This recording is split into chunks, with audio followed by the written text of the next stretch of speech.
अस्सलाम वालेकुम नाज़रीन, welcome to my YouTube channel. आज के इस इम्पॉर्टेंट व्लॉग में मैं आप लोगों से बात करूंगा और इसमें मैं आप लोगों को सबसे पहले ही बताऊंगा कि अगर आप यूरोप आएंगे, यूरोप में से ख़ासकर स्पेन में, तो स्पेन में आप क्या बिज़नेस कर सकते हैं अगर आप बिज़नेसमैन हैं। तो इस वक्त स्पेन में नहीं बल्कि मैं कहता हूँ ओवरऑल यूरोप में आपके पास बहुत सारे बिज़नेस अपॉर्चुनिटीज़ होंगे, लेकिन उस सब से मैं प्रायोरिटी में रखूँगा वो है स्पेन इसलिए मैं कहूँगा क्योंकि स्पेन एक ऐसा कंट्री है, यहाँ पे ज़्यादातर जो टूरिस्ट होते हैं पूरे यूरोप से नहीं बल्कि पूरे दुनिया से लोग यहाँ पे आते हैं टूरिस्ट्स। तो अब ये डिपेंड करता है आप पे कि आपकी कौन सा लोकेशन ढूंढेंगे और कौन से लोकेशन पे क्या बिज़नेस करेंगे और आपकी बजट क्या है।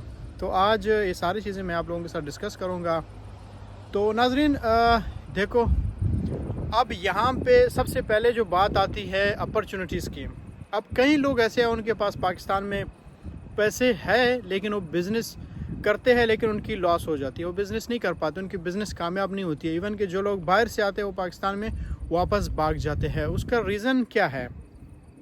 रीज़न ये है कि वहाँ पे बायर्स बहुत कम हैं और यूरोप में या स्पेन की जो मैं बात कर रहा हूँ यहाँ पे बायर्स की तादाद बहुत ज़्यादा है, यहाँ पे टूरिस्ट बहुत ज़्यादा है।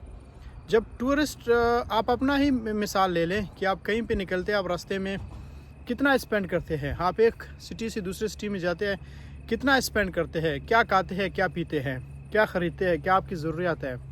तो इसी तरह स्पेन में बार्सिलोना हो गया या मैड्रिड हो गया या कोई भी जगह हो, इन्होंने हर जगह को इतना डेवलप किया हुआ है कि टूरिस्ट वो उधर जाते हैं। अगर स्पेन में कोई आ गया वो कहता है मैं बार्सिलोना भी जाऊंगा, मैड्रिड भी जाऊंगा, मैं मुर्सिया भी जाऊंगा, अलीकांते भी जाऊंगा, मैं अक्रोना भी जाऊंगा, मैं जिरोना भी जाऊंगा, यानी जितने भी जगह है वहाँ पे जाएगा। क्यों जाएगा? क्योंकि इन लोगों ने अपने जो टूरिज़म इंडस्ट्री है उसको बहुत डेवलप किया हुआ है। जिस तरह इमरान खान बेचारा बार रो रहा था कि आप लोग पाकिस्तान को टूरिज़म इंडस्ट्री को आगे लेके जाने की बातें कर रहा था, आप लोग उस वक्त उसकी बात को सीरियस नहीं ले रहे थे लेकिन अब जब बाहर आएंगे तो आपको इस बात का अंदाज़ा होगा। यही रीज़न है कि बाहर पाकिस्तानी जितने भी है ओवरसीज़ पाकिस्तानी इमरान खान को इतना चाहते हैं, क्योंकि उनको पता होता है कि जो भी बात करता था वो लॉजिकल बात करता था। तो अब यहाँ पे आप मुख्तलिफ बिज़नेस कर सकते हैं। बिज़नेस से मैं आपको अभी बताऊँ, यहाँ पे जो ज़्यादातर पाकिस्तानी है सबसे ज़्यादा उन्होंने एक होता है जर्नल स्टोर, जैसे हम पाकिस्तान में कहते हैं, यहाँ पे कहते हैं इसको अलीमेंटासियन, वहाँ पे इसकी बहुत ज़्यादा बिज़नेस हो रही है, सारे पाकिस्तानी हैं। यानी आप कह सकते हो 90% स्पेन में जो है वो पाकिस्तानी अलीमेंटासियन का काम कर रहे हैं, क्योंकि उनको पता है कि स्पेनिश लोग ये काम नहीं करते हैं और उनकी एक अलग प्रायोरिटीज़ होते हैं। तो ये लोग एलिमेंटासियन का काम करते हैं। कई लोग होते हैं वो ब्रांचेस खोलते हैं, एक जगह पे, दूसरे जगह पे, तीसरे जगह पे। और दूसरे नंबर पे आता है यहाँ पे रेस्टोरेंट्स। पाकिस्तानी ज़्यादातर पहले नंबर पे एलिमेंटासियन, दूसरे नंबर पे रेस्टोरेंट्स खोलते हैं। ये जो रेस्टोरेंट्स है, एक तो ये कि यहाँ पे हलाल खाना नहीं मिलता है और लोग ज़्यादातर हलाल खाना ढूंढते हैं। अब यहाँ पे जो टूरिस्ट होते हैं वो सिर्फ पाकिस्तान से नहीं होते हैं, इंडिया के मुसलमान भी होते हैं, बांग्लादेश की भी होते हैं, तुर्की की भी होते हैं, मोरक्को की भी होते हैं और यहाँ के अपने भी मुसलमान होते हैं। उनको ज़्यादातर हलाल खाना चाहिए और पाकिस्तानियों के माशाल्लाह एक टेस्ट भी बहुत ज़बरदस्त है, तो इसलिए लोग ज़्यादातर ढूंढते हैं पाकिस्तानी रेस्टोरेंट्स। ठीक है। अब रेस्टोरेंट के अलावा जो एक और बिज़नेस है जिसको मैं ज़्यादा प्रेफर करता हूँ और मैं अक्सर क्लाइंट्स को कहता हूँ आप लोग ये काम करें। क्यों? वो ये है कि उससे वो ऐसा चीज़ है कि उसमें ये नहीं है कि सिर्फ लोकल या आपके अपने कल्चर के लोग, यानी पाकिस्तानी हो गया, बांग्लादेशी, इंडियन, ओवरऑल वो लोगों की ज़रूरत होती है, वो है मोबाइल्स की कारोबार। अब जिस तरह दुबई में मोबाइल्स का कारोबार बड़ा ज़बरदस्त है, यहाँ पे भी इसी तरह मोबाइल्स का कारोबार जो है बहुत ही ज़्यादा प्रॉफिटेबल है। कहीं लोग चाइना से मंगवाते हैं, यूके से मंगवाते हैं, यूएस से मंगवाते हैं, यहाँ पे उन्होंने अपना बिज़नेस खोला हुआ है। तो यानी आप कह सकते हो कि एक मोबाइल उन्होंने यहाँ पे मंगवाया यूके से 1 लाख का और यहाँ पे वो 2 लाख का बेच रहे। आईफोन की मैं बात कर रहा हूँ, आईफोन की आपको पता है प्राइस कितनी होती है।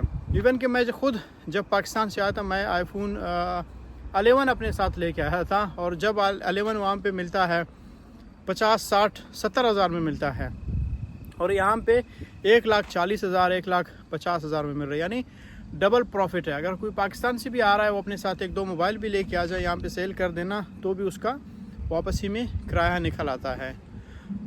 तो मोबाइल का कारोबार जो है वो हर कोई बंदा जब यहाँ पे आता है उसको मोबाइल की ज़रूरत होती है, या फिर वो जब आता है, आपको पता है कि आजकल घरों में हर कोई कहता है भाई आप अगर गए हो यूरोप में या स्पेन में या यहाँ से आ रहे हो तो मेरे लिए एक मोबाइल लेके आ जाओ। तो लोग गिफ्ट के तौर पे भी मोबाइल्स लेके जाते हैं। तो इसलिए मोबाइल का कारोबार जो है वो हमेशा यहाँ पे चलता रहता है। और इसके अलावा जो है मेन चीज़ है वो सबसे ज़्यादा टॉप पे है मेरे नज़र में, वो है टैक्सी। जो लोग टैक्सी का काम करते हैं ना, वो बहुत जल्दी, जिनके पास ड्राइविंग लाइसेंस हो टैक्सी का, यहाँ पे एक रूल है, सबसे पहले आपके पास नॉर्मल ड्राइविंग लाइसेंस, और नॉर्मल के बाद 1 साल के बाद आप टैक्सी की लाइसेंस करते हो। जैसे मैं यूएई में गया था, यानी दुबई में, वहाँ पे लोग टैक्सी के काम इतना इजी नहीं था, अगर था भी वहाँ पे इतना सबसे मतलब अच्छा उसका भी वहाँ पे भी ठीक है। दिन में लोग 500, 600, 700 कमाते हैं, कई लोग ऐसे 1000 दरम कमाते हैं।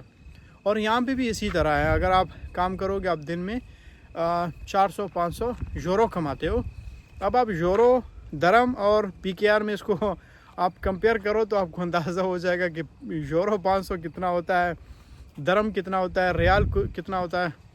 और पाकिस्तान में जिस तरह लोग 500 कमाते हैं ना वहाँ पे उबर और करीम वाले, तो उसके साथ आप कंपेयर करोगे। और टैक्सी वाले, और मैं यहाँ पे सबसे कहूँगा कि अगर कोई बिज़नेस नहीं करना चाहता ना, वो कहता है मैं सिर्फ जॉब करूँगा, तो उसको मैं यही प्रेफर करूँगा कि आप जॉब टैक्सी में करो, क्योंकि आप दिन में महीने में 4 से 5 हज़ार यूरो कमाते हो, जो कि पाकिस्तान में 10 से 12, 15 लाख हो जाते हैं। और इसी तरह अगर आप बिज़नेसमैन हैं तो आप टैक्सी नहीं चलाना चाहते, तो फिर आप टैक्सी ख़रीद सकते हैं। आप अगर ख़रीदोगे, मैं कहता हूँ आप सिर्फ 2 टैक्सी आपके पास यहाँ पे हो जाए ना, तो आप बिलियनियर बन जाएंगे विद इन 6 मंथ और 10 मंथ्स। तो इसलिए मैं कहता हूँ ये जो टैक्सी का काम है, यहाँ पे अगर आप बिज़नेसमैन हैं तो भी आप जाएं, अगर आप काम करना चाहते हैं तो भी आप इसमें जाएंगे, तो आपके मज़े ही मज़े होंगे। तो नाज़रीन, आज के व्लॉग का मकसद यही था कि आप लोगों को मैं बता दूं कि अगर आप यूरोप में आना चाहते हैं, आप स्पेन में आना चाहेंगे, तो यहाँ पे कौन से बिज़नेस कर सकते हैं। और नेक्स्ट व्लॉग इंशाल्लाह मैं करूँगा वो पुर्तगाल से रिलेटेड मैं एक बिज़नेस का बताऊँगा, क्योंकि जो स्पेन, पुर्तगाल और फ्रांस, ये तीनों कंट्री जो है मेरे एक्सेस में है। मैं यहाँ पे आता जाता हूँ और यहाँ की चीज़ों को मैं एनालाइज़ भी करता हूँ। यहाँ पे मेरे दोस्त भी हैं और मैं ख़ुद भी आता जाता हूँ, तो मैं आप लोगों को इन्फॉर्मेशन देता रहूँगा। तो आप लोगों ने अगर अभी तक मेरा चैनल सब्सक्राइब नहीं किया तो चैनल को सब्सक्राइब करें, ताकि इस तरह की वीडियोज़ आप लोगों तक पहुँच सकें। Thank you so much.